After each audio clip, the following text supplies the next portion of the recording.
Trump के साथ Ukraine के राष्ट्रपति की तीखी बहस का एक और साइड इफेक्ट दिखा। यूक्रेन के दूसरे सबसे बड़े शहर खार्किव पर रूस ने ड्रोन से हमले कर दिए। खार्किव पर एक साथ 9 रूसी ड्रोन ने चिकित्सा सुविधा और अन्य ठिकानों पर हमले करने शुरू कर दिए। इस हमले में यूक्रेन को काफी नुकसान हुआ और 7 लोग बुरी तरह से घायल हो गए।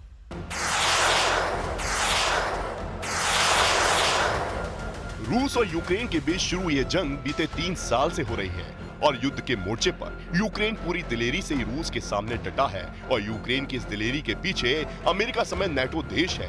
लेकिन अब इस समय जब व्हाइट हाउस में डोनाल्ड ट्रंप की सीज फायर वाली बात मानने से जेलेंस्की ने इनकार कर दिया तो आशंका प्रबल होने लगी है कि अमेरिका यूक्रेन को दी जाने वाली सैन्य मदद से अपना हाथ पीछे खींच लेगा।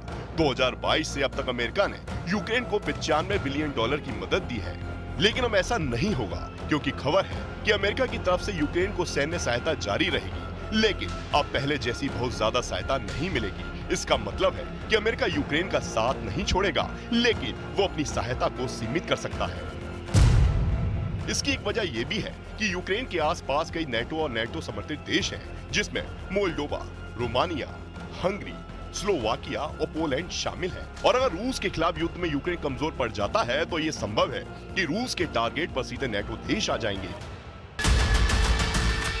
यानी ऐसी स्थिति में एक बड़ा खतरा सामने आ जाएगा क्योंकि रूस की जद में सीधे सीधे नाटो देश आ जाएंगे और तीसरे विश्व युद्ध की आशंका बहुत बढ़ जाएगी। इसलिए ये बहुत जरूरी है कि यूक्रेन को मजबूत बनाने के लिए हर संभव मदद दी जाए ताकि वह रूस के हमलों का सामना कर सके।